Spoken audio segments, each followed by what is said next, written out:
Welcome to the Mindfulness of Singing, and I'm Denise, your sassy, spunky scientist. And I'm Tony, your bubbly, big-hearted flower child. Our podcast features practical tips and tools for a journey of transformation using the healing power of your voice.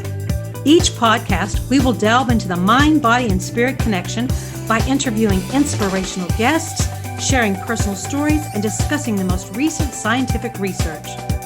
Tune in and join our community of mindful singers.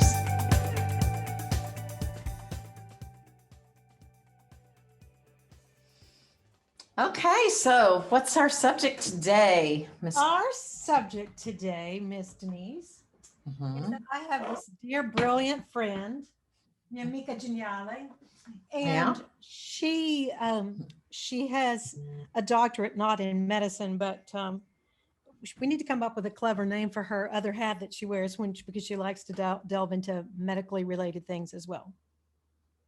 And I guess by now you do know I'm talking about you. And You didn't know.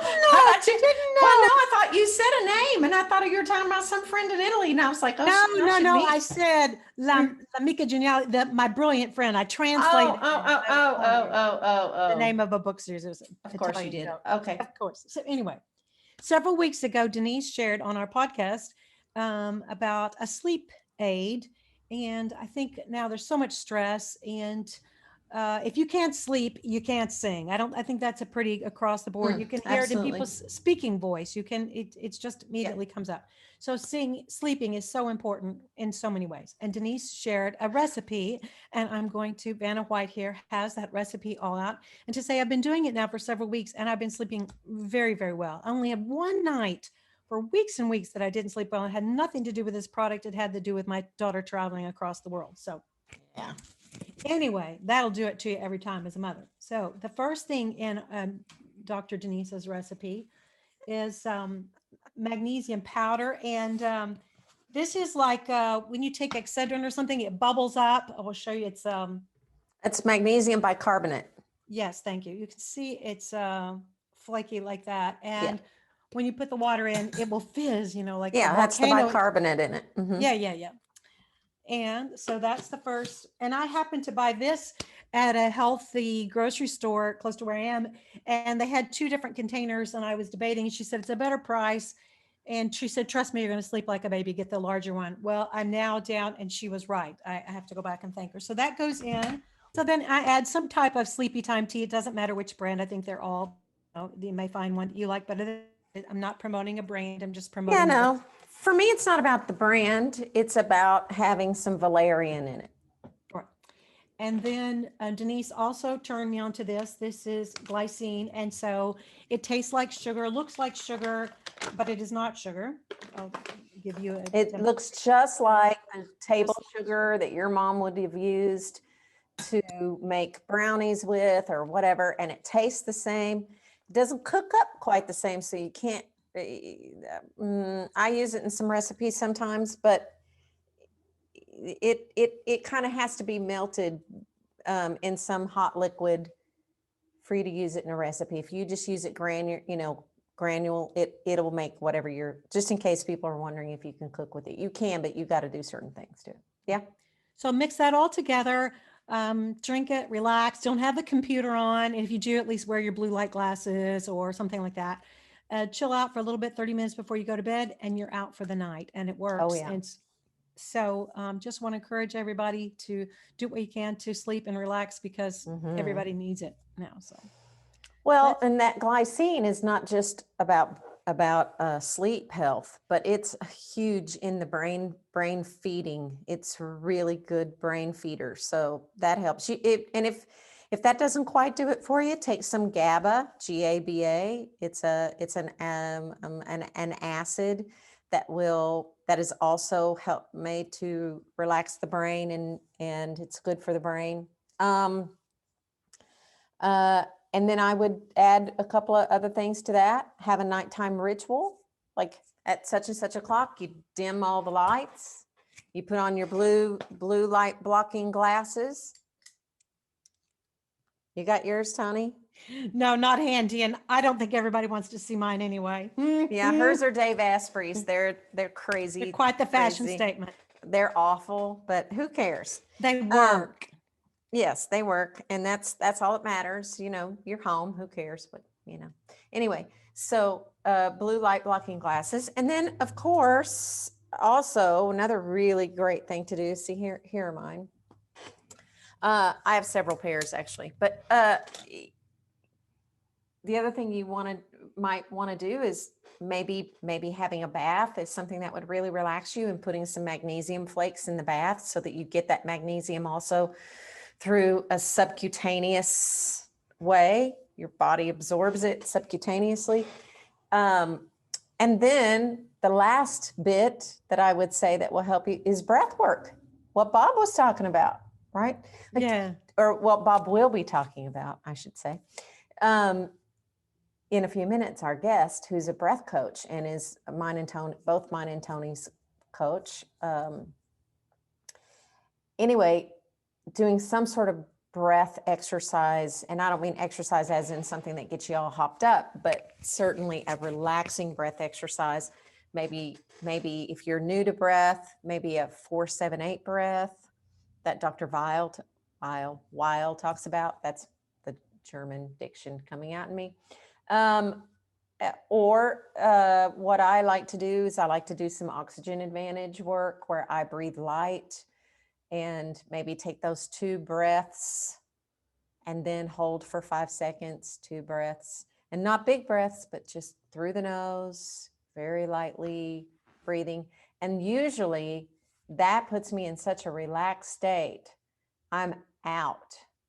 And at such a relaxed state. At one point I had an outer body experience, but I won't tell you about that. Tony knows all about it. Say that because I do have to get my 2 cents on about that. But that's a great segue and a good closing, because Denise and I are embarking on something new. We're starting tomorrow, and she's going to have something new to tell you in that ritual of sleep things, because a part of this program I'm really excited about is programming your subconscious to speak to you in your sleep. I know that sounds really woo-woo, and but hang on, it's going to be an exciting journey, and Denise and I are going to be starting that together tomorrow. So we'll be sharing more about that soon. Yes. We're excited. Tony talks me into doing some of the biggest woo-woo bunch of stuff, and I'm always happy I do it. But you know, that's not my go-to. My go-to is the science and facts and all that. But as Bob, our guest, will share, a lot of people think of Wim Hof as woo-woo, but there's really a lot of science behind it. A lot of that is a dynamic personality that's behind the character that he is. But anyway, you're going to enjoy Bob, and let's bring him on. Okay. Yay, Bob. We are so delighted to have Bob on our podcast today. I first met Bob because I was researching about Wim Hof and decided I would take the plunge into the cold waters, and noticed that Bob was going to be having a class when I was living in Fredericksburg up in Northern Virginia. And I don't know if you remember this, Bob, but when we did the breathing and then we went outside, you said, who would like to be first? And I immediately raised my hand because I knew if I saw that and anybody had any problem, I was going to chicken out because I don't like being cold. But I've got to tell you, it was an awesome experience. I can't wait to do it again. In fact, Denise likes to tease me mercilessly that I like to do hillbilly because I use my own bathtub, and I found that Bob, you were helping with some of this, but enough about me. I want to talk about Bob. So I first met Bob through Wim Hof, and then I introduced Denise to this fabulous book that we're all a fan of called The Oxygen Advantage, which will be in our book. Life-changing. And discovered that not only Bob was Bob certified in Wim Hof, he was also certified in Oxygen Advantage. And Bob, we'll pretend like he's not listening to this. Is just an all-around great guy. His energy and his presence and his warmth. You know, I read about him this morning that you had worked for the Peace Corps and that you were maybe renewing that again. I've got a lot of questions to ask about that later. We can hold on that thought. Sure. But I was researching, and I read something this morning that I just had to share with Denise to brag about you too, because I know it will resonate with my scientific-minded friend. And this was in response to some great reviews that Bob has on his Wim Hof connected site about the workshops that he's presented. One that's just paragraphs long about what a life-changing experience it was. So way to go, Bob. But anyway, this response says, the fact that Wim Hof emphatically and explicitly pursued scientific scrutiny of his method drew me to the practice too. And the ever growing body of the neurological, physiological study around mindset and the biology of belief continue to shine light on the mechanisms involved. There is no woo woo. There are just mechanisms of play impacting our perceptions that are still not fully understood. This method is helping uncover those mechanisms. So, a shout out to our awesome guest, Bob Soulliere. And then, how Bob knows Denise is I connected her and we both worked with him for Oxygen Advantage. So, Yeah, Bob's our breath coach. he Right on, is. We're man. all three breath Oh, nuts yeah. here. Yeah. Well, and I mean, you guys are, my operatic Contingency. athletes. Well, operatic athletes, I think is a good way to put Yeah, it. absolutely. Yeah. Yeah. I mean, you've got that amazing training and you've got this, and you want to continue to make full use of your bodies and stay healthy and be athletic, so it all comes together. And it's been just, it's been awesome working with you guys because working with people that are so trained is like, it's on the spectrum of athletes. You guys are, on that far edge because you know how to do so many things so well. And then there's another aspect that we just try to add in, right? So you have that, the challenge is to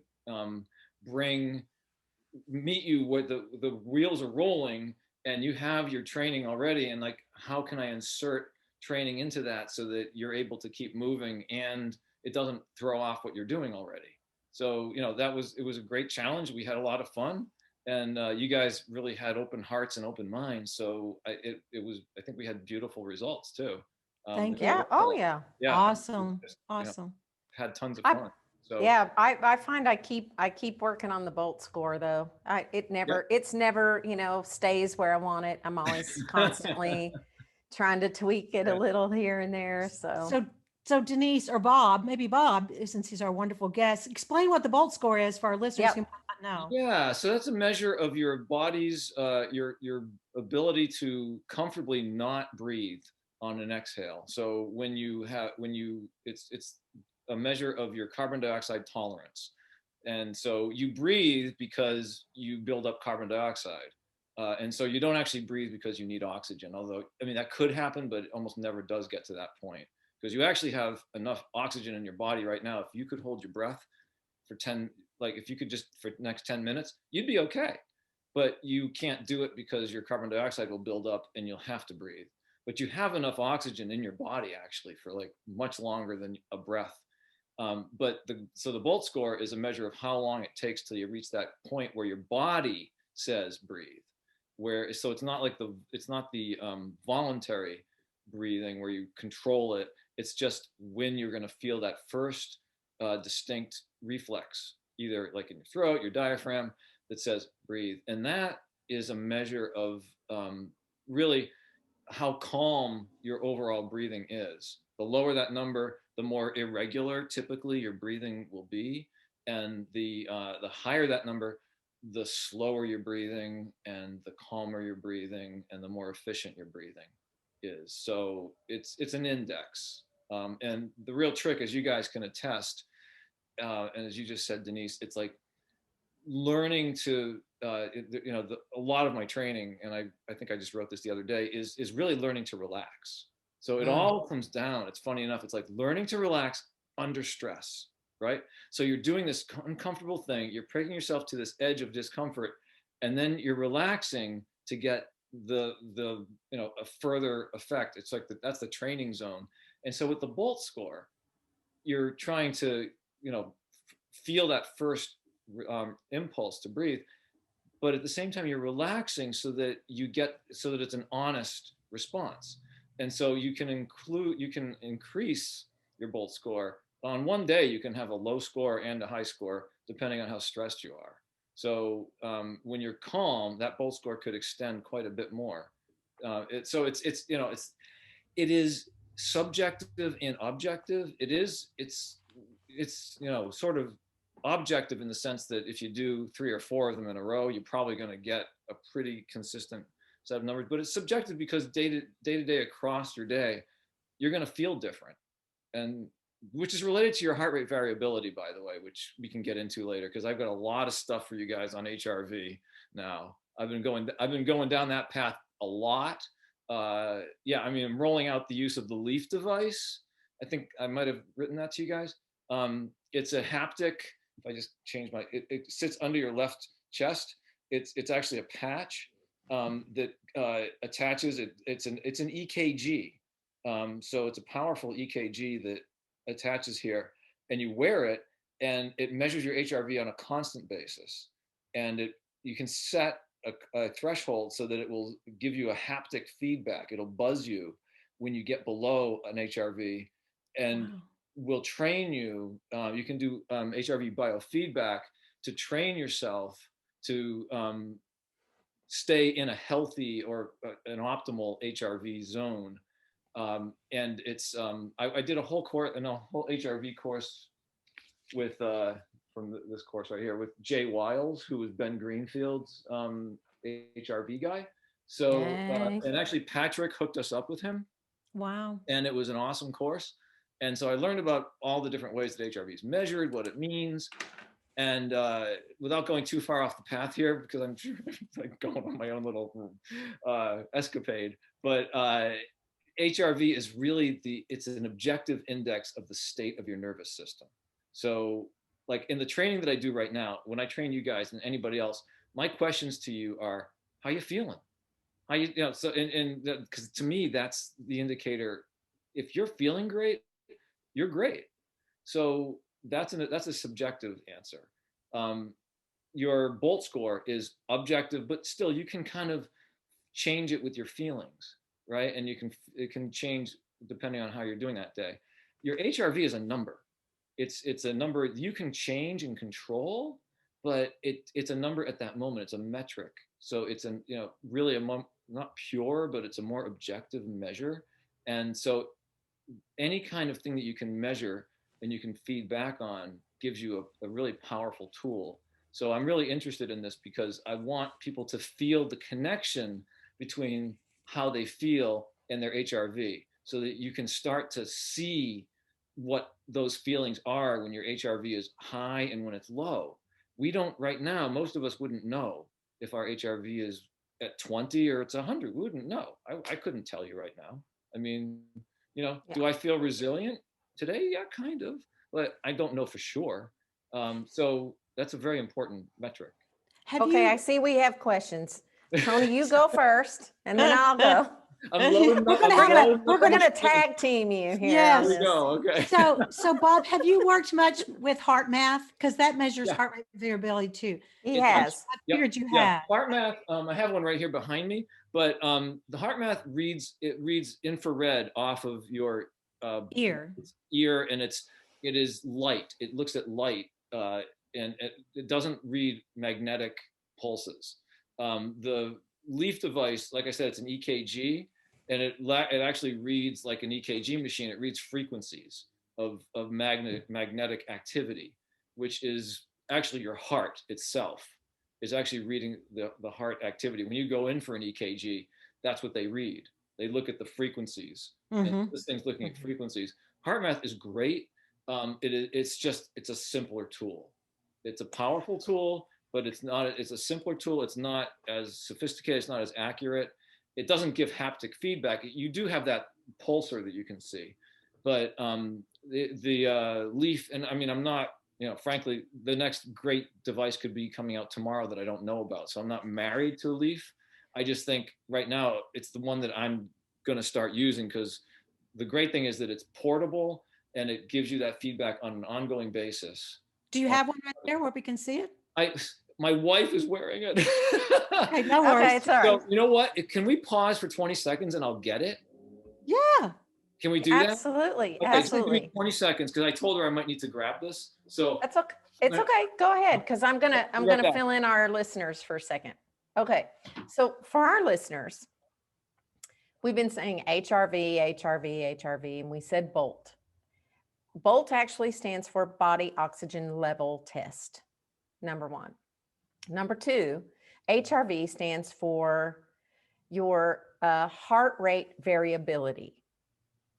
And so the heart rate variability is measuring a couple of things within the nervous system. It is, you want it to be really high in its variability. So the pauses between heartbeat and between the nervous system, you want it to be really high.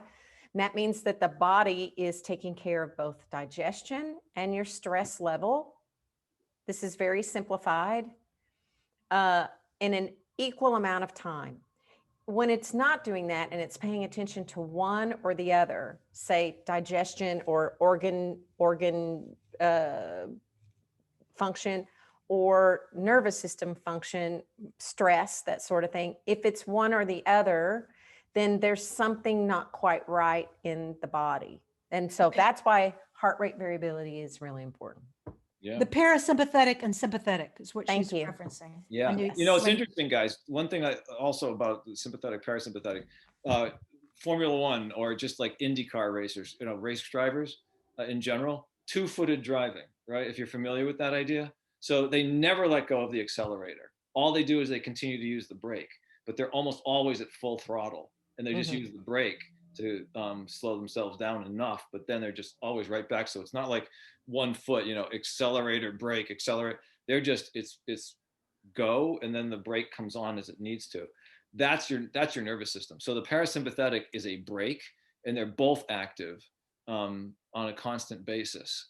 So instead of us thinking about one taking over, like one step, you know, one is active, the other one's not active.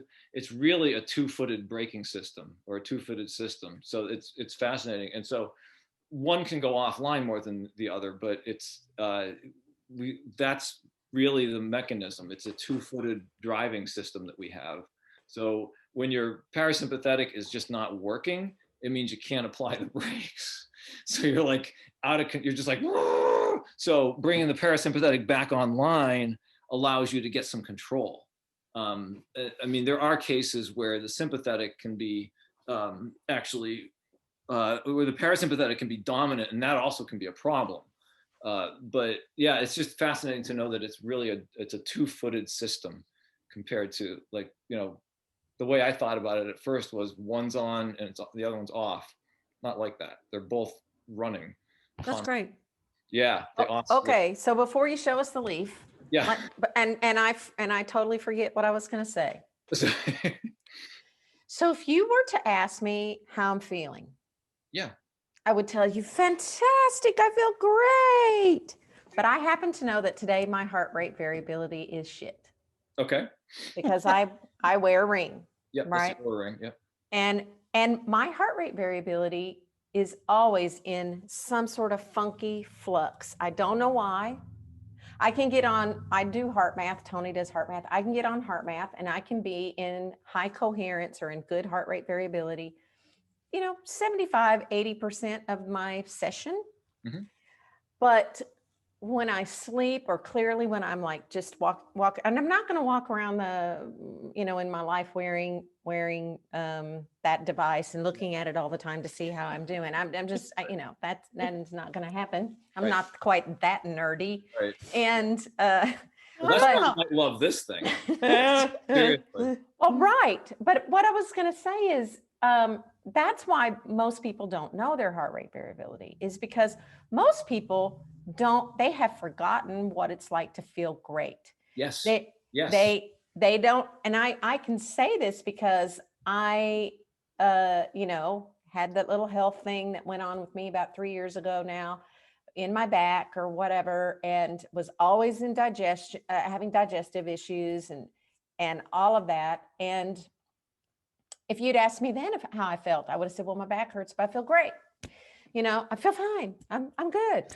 But as soon as I, you know, got off all the crap food and started taking supplements and went down the biohacking road, I know now what feeling good is supposed to be.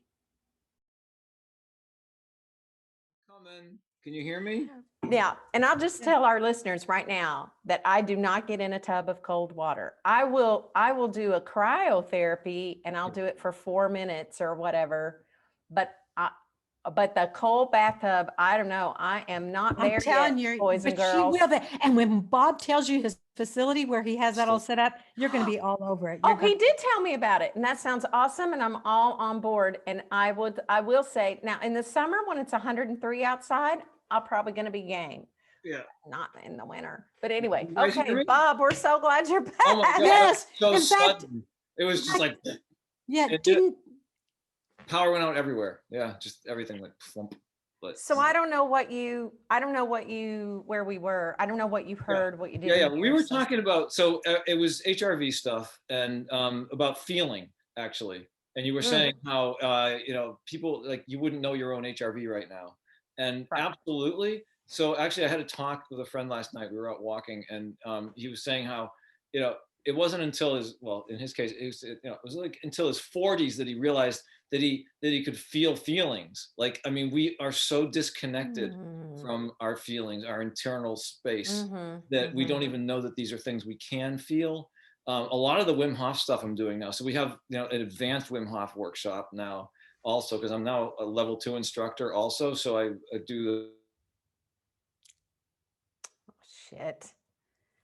Dang it. is, how you feel on the inside and learning to feel. So, and as Wim has said, and I really do take to heart, learn to feel, and feeling is understanding. So getting a sense for how you are on the inside gives you the ability to control it. And honestly, I have this idea of a continuum of ease, dis-ease, and disease, where, ease is like you're connected, you know how you feel, and you're able to respond. And dis-ease is like, okay, things aren't feeling quite right, but this is where the decision point is for most people. Things aren't feeling quite right. You're not in disease yet, but you're here in this dis-ease place, and we grind through it. So you grind through that, and you don't listen, and then things start to accumulate and accumulate and accumulate. And so that little feather that's tickling you becomes a brick that whomps you over the head. And then the thing shows up that you've been holding all that time. You're like, I can just grind through this, because we're all really good at grinding, right? We're awesome at like pushing and pushing. So what we need to learn to do, that's beautiful that we can push. Now, how do we recover? How do you rebuild? Can we oscillate between push and recover, because that's where health is.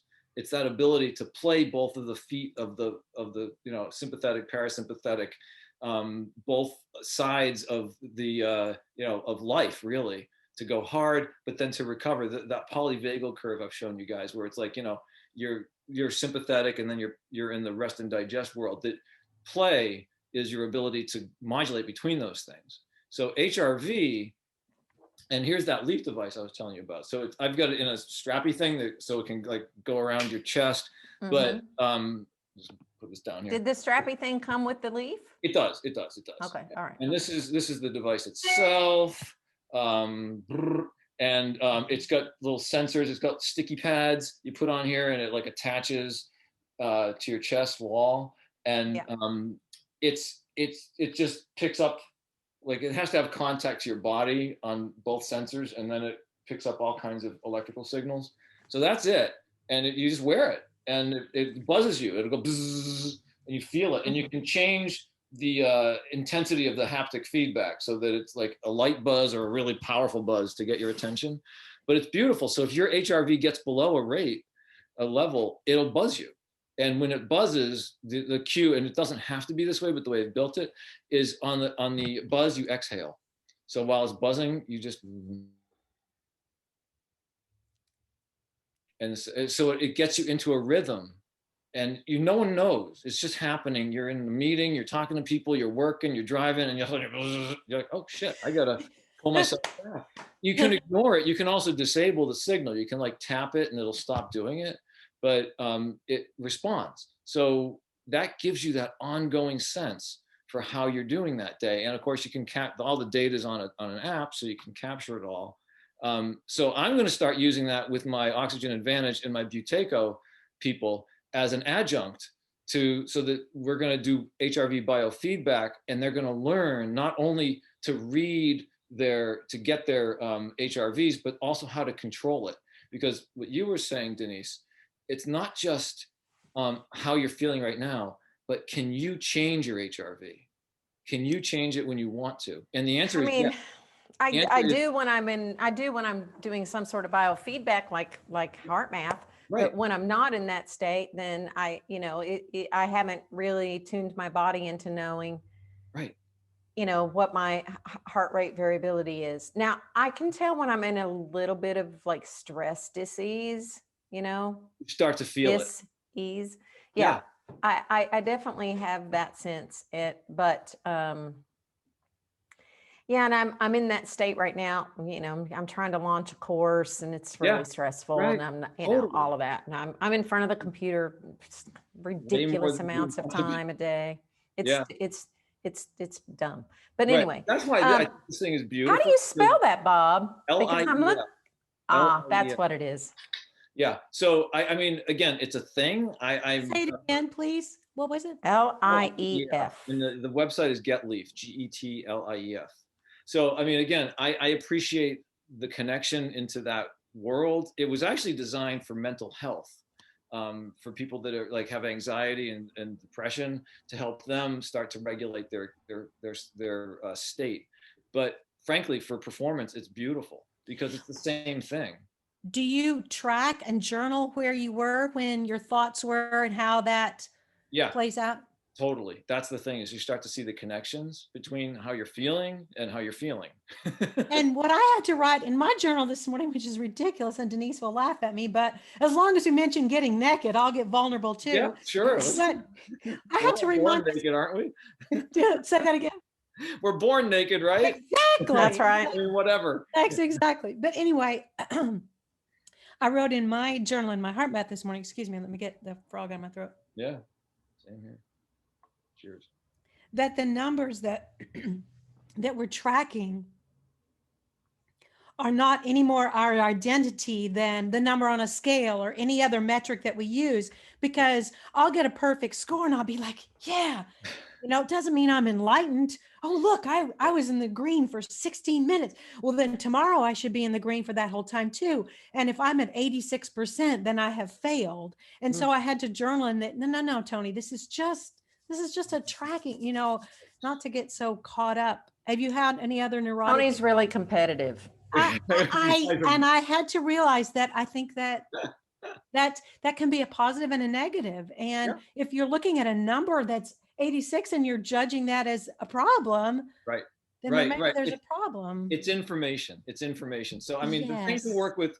So all the competitive people that I work with, and I work with a lot of competitive people, and we're told we are. I mean, I think it applies to me too. I was very driven by numbers. And when I first did my first 6 months of Wim Hof training, I have a journal this thick. I think I've told you guys, with like every number, every result, every breath hold. I was like, I got to do better. I was going for like some nirvana number of breath holds. Like I was going to go for like, I think I got 10 minutes once. I was like, I'm winning. What the fuck am I winning? I don't know what I'm winning. I was like, I'm winning. Pass out. Okay. Exactly. But actually winning is learning to feel. Winning is becoming responsive. That's winning. Winning is being in your own skin. That is actually winning. That's success. It's funny, we talk about successful people. I know that people have possessions, they have stuff, they have resume accomplishments and so on. People to me that are most successful are the ones who are in their own skin. And you can be anybody and be that person. You could be poor, rich, you can be, beautiful, or, deeply, scarred or whatever. It doesn't matter if you're literally in your own skin and you're in touch with yourself. And that might be through a lifetime of pain, or maybe you just had a moment of enlightenment and ended up there somehow magically. But either way, you are able to understand yourself and you can feel yourself. To me, that's winning. So the numbers are cool, they're fun, and they're party tricks, and they're really important to begin with because we have no fucking idea where we are on the planet. So you got to tell me where I am first, and now I can start doing something about it. Okay, I'm a 10, right? Let's change that to a 20. Great, I feel better. So you start to see that you can do something. If we don't have any way of measuring it, then you probably don't even know that you're somewhere. So it's actually, the numbers are great. Your 86% is beautiful. Now, how do you feel at 86%? and what can you do about it is really the question. So that compete on that level, compete on the level of feeling, and you're winning right there. So that's where you put your energy into that feeling business, Right. and then you're aiming in the right direction. So if we could talk about this, Bob. So let's say, and we want to talk about breath too, for sure. But and Tony was saying, I think we're going to have him on twice. We may have to have a part una and a part due. But anyway, so if I'm a singer, Yeah. a young singer, you know, and I'm backstage and I'm getting ready to go out and do a concert or a gig, no matter what kind of singer you are, and I am nervous, like want to vomit. I'm so nervous. I'm dreading going out because I don't like the way this nervousness makes me feel. Yeah. Heart rate variability is going to be crap in that moment. Probably. Yeah. Yeah, absolutely. So what would you say are some things that a singer could do backstage to kind of get a hold of that sense of nervousness, the racing heart rate? What would you say? So, you have practical things to say? Absolutely. Well, a couple of things. So, I mean, there's I'd look in that 10-minute window before you go out the door or onto stage. So I would say, I mean, there's the sequence that I use is you start to calm yourself, and that's through, you can use the light breathing, which is like breath reduction, as a for 20, like taking about 20% less air for a short amount of time, and that's the breathing light protocol that we use with Oxygen Advantage and Buteyko, to build up your carbon dioxide. That will generally calm your body. But then the cadence breathing, which is, we call it the 5s and 2s, or many small breath holds, where basically it's like, you 2 normal breaths and then you hold for 5 seconds on an exhale, 2 normal breaths and you hold for 5 seconds on an exhale. That's the protocol that really breaks panic breathing, and it also anchors your mind to your or your breathing to your mind to your breathing, and it settles your brain, because your brain is looking for a pattern. So it gives you a pattern. And cadence breathing, which is basically what HeartMath triggers, which is what the Leaf device triggers, absolutely is correlated with increasing your heart rate variability. So if you want to focus mainly on HRV, cadence breathing is the thing that's going to bring you into that zone. It's the same as box breathing. It's the same as tactical breathing. There are different exact shapes to that thing, but they're all a rhythm.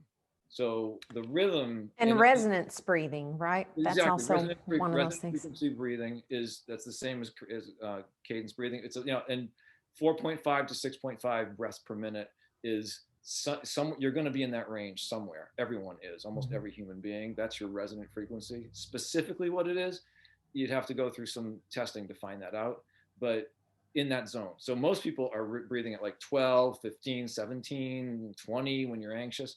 If you can get that down below 10 for a few minutes before you go out, that is going to settle you. So the first thing, the breathing light, the 20% less breath for like a few minutes, starts to relax your body, and then the resonant frequency or cadence breathing brings you more focus and brings your HRV in line and brings it actually online. So those two things.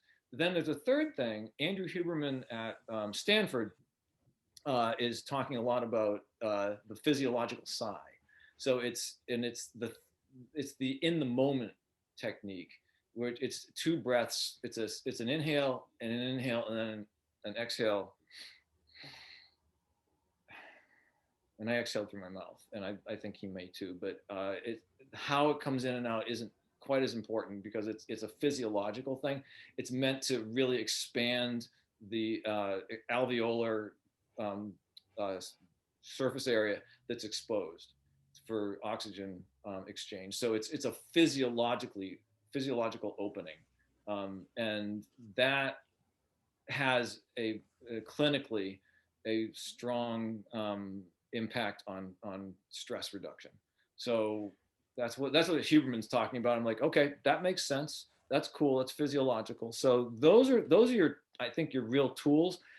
Strong breath holds increase blood flow to your brain, and those are very useful right before anything where you have to really produce brain work, where you have to produce something that where you know Memorization, Yes. singing an entire set of music by memory. Yes, actually, totally. For So sure.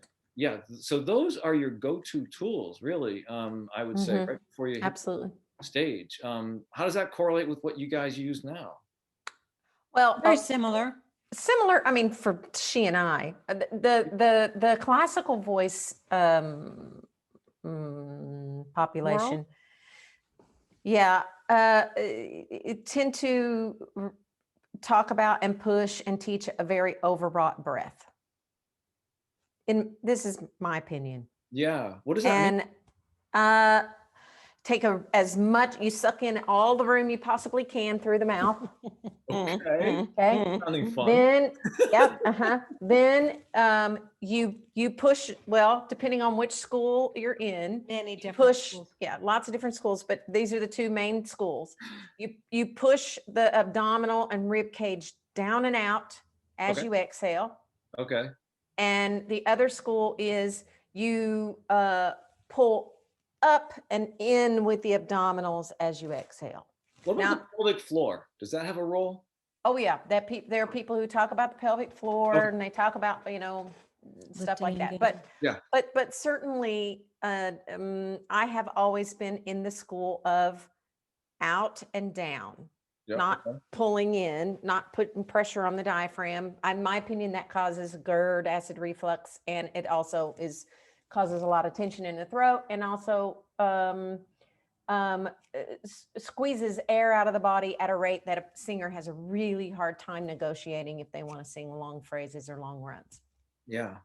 So down and out for me, and most of the great pedagogical writers all talk about staying in the posture of inhalation, which would be out. When you inhale, you go out, you stay out.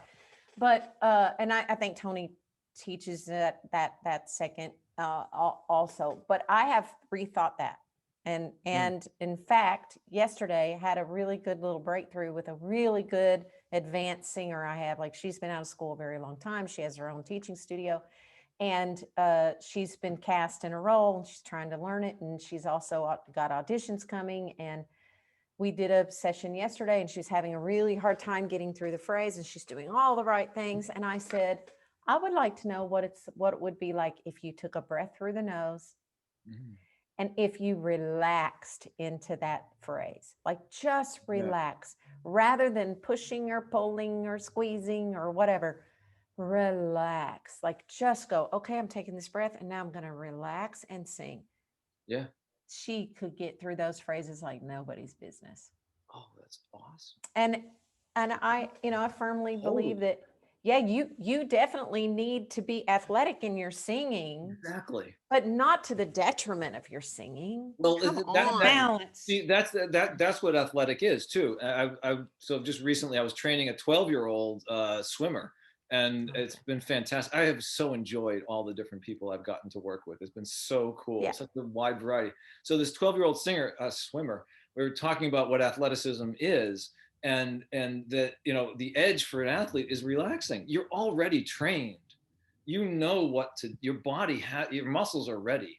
And this is the same thing. I mean, Lance Armstrong, although he was okay, so he cheated, but they all were cheating, but who cares? But anyways, he said, the edge for him was pain tolerance, that they could.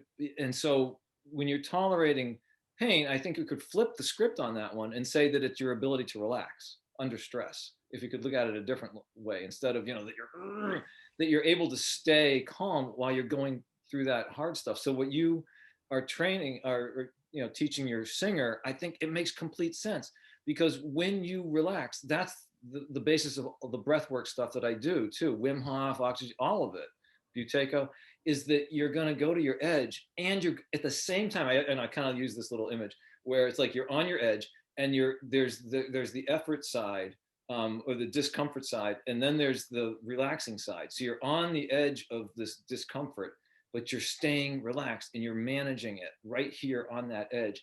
And the more time you spend there, the more it becomes familiar with anything. But and then that edge extends as you continue to push. So you just intend to explore your edge and keep going. So I think your coaching makes tons of sense, Denise. It's like you're already an athlete. You Yeah. are an athlete. You guys are Yes. freaking trained beyond belief. Like, Right. I mean, honestly, I don't know exactly. There are all kinds of extremely trained athletes, right?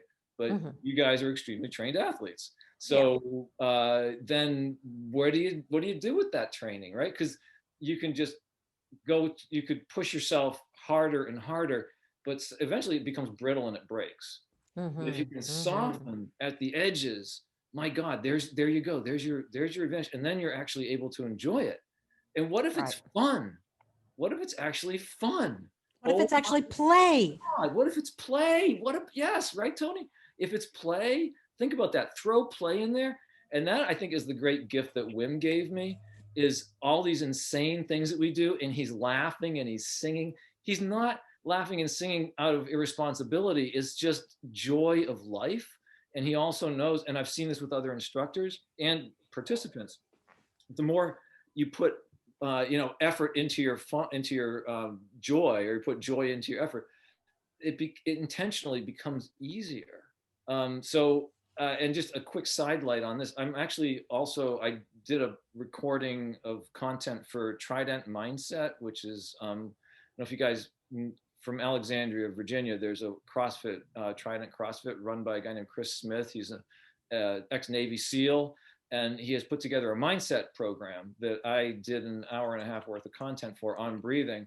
And it's all about mindset for, comes from the world of special operations, tier 1 operators, intelligence people who can't afford to not be mentally right there all the time, right? And one of the takeaways from this whole program, it's a whole year. It's a serious commitment. It's like 12 months, different content like 1 month is micro goals, 1 month is breath control, 1 month is called choosing the wrench, which is like choosing to do the hard thing instead of the easy thing. But the bottom line with it is bring play, stay present in the moment, and bring some level of fun and levity even to the hard stuff. And if things get really hard, reach out to others. When it's getting really hard for you, start to encourage other people right then and there. Right now, as it's getting hard, you're like, you know what? I'm going to turn my attention to this person over here and start saying, go, man, go, go, go. Because I'm the one that, it's going to help you. So from these people that are also highly trained, whose lives are on the line on a regular basis, their lessons to the world are bring that sense of play. Not that you're being a silly fool about it, but like, you're out there and you're freezing your ass off. It's dark and you've been out they've deprived you of food and feedback and all, and you're singing just to keep your colleagues, alive and happy. And you're like, right at that darkest moment, you just start to, belt out some song and everyone else just comes alive. They're like, oh, okay, we're all right here. So all to say, what you're saying, guys, makes total sense. That sense of play, really, it also brings you over that edge, and it gives you that relaxation that allows you to continue. You have way more capacity than you think you do. We all do. Every human being. Oh yeah. We all do. So when things look rough, encourage others. Encourage others. It's yeah. I mean, it's so huge. It's that song, you only get what you give, and what you give out will come right back to you. And even though we haven't used the term mindfulness, every bit of what we've talked about today relates to mindfulness and singing. And that when we sing, using the minimal amount of effort, I think or at least I speak for myself, was trained, work hard. That work ethic was such a part of my programming. But can you play hard? Can you play as hard as you work? Can you relax and enjoy and find what the minimal edge is to achieve what you're looking for? And Bob, we Yeah. could go all day, but I think we better cut you off. And I'm going to be emailing you about when we get to have you again. Is that an agreement? That's we have only to way have we're a going to part release. two. Did We're I only answer any of definitely- your questions? Yeah, we're only going to release you knowing that we get to have you back. Did I even address what we were supposed to do? Did I just go off? Yes. Oh, no, Yeah. no. Was this We just were the like- amen choir. This was great, but we It's just didn't like a get to talk jazz- about breath, and we want to talk about breath with you. So Well, breath is life. And seriously, like I had this, in the 3 seconds we have left, I did this crazy meditation a few weeks ago that was unbidden. It just happened. And I started to slow my breath down. And I, on every exhale, I would go into almost a dream state. And I didn't plan this at all. And then on the inhales, I'd come back and I'd be like, oh, I'm still here. And I was going maybe 1 or 2 breaths a minute. And I had reached the sense of overload and I needed to stop everything. And I just stopped everything. I took my phone, I put it away. I was like, fuck this. And I followed my breath. I just did the thing that I've been training everyone else to do. I was like, I'm going to do isn't that that. funny? So I went really deep into the exhales and coming back with the inhales. And then part of that meditation, I had this crazy insight, which is a statement right now, but I felt it, that if you can feel your breath, you can feel your life. And that you can literally feel your life. And it's not any different. You can literally feel your life when you feel your breath. And I feel my breath right now, but I'm not completely focused on it. But if you can give all your attention to that one breath, you can feel your life. And so as we said that, life is breath, breath is life, and we've been talking about life, we've been talking about breath because we've been talking about life. So it all comes together here. We did have there's more, mechanics around breath for sure that we can talk about, but the things that make us alive are the things that we're talking about. So that's play, and that's intention, that's mindset. Without breath, you don't get any of that.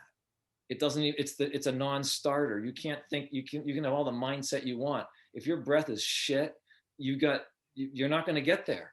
So HRV, it's breath, because without breath, you don't have inspiration or expiration or respiration. So, it begins and ends with breath, because that's the thing that is actually the mechanism that brings the things into us that we need to continue to the next moment. So yeah, there's a whole lot more, but connect with that power, and it's so fundamental. I think it will change your life for sure, and it will put you in touch with your own ability. Your diaphragm is the speed regulator for your experience, for your state. It is built to do that. So use it. We don't think we're in control of these things, but we actually are in control. So my goal is to say, you got all the power in you already, and I'm just pointing at shit, and I'm just saying, you got that power, you got that power, you got that power, you got that. Wake it up, use it. It's awesome. So yeah, we'll do more. Thank you, Bob. Thank you. Grazie. Love We'll it. see you soon. We'll see you soon. I'll be in guys are touch. awesome. All right. Okay. Thank Thank you so much. you. Thank you for blessing so many people, Bob. And thank Hey. you for sharing with us. Thank you guys for sharing your gifts also. That's what we do, Thank you. right? Yes. Okay. Thank you. All right. Ciao. Guys. All right. Bye-bye. Ciao. Thanks. All right. Bye-bye. Thank you so much for listening. We are very grateful that you joined us today. If you like this podcast, please subscribe, write a review, share it with a friend.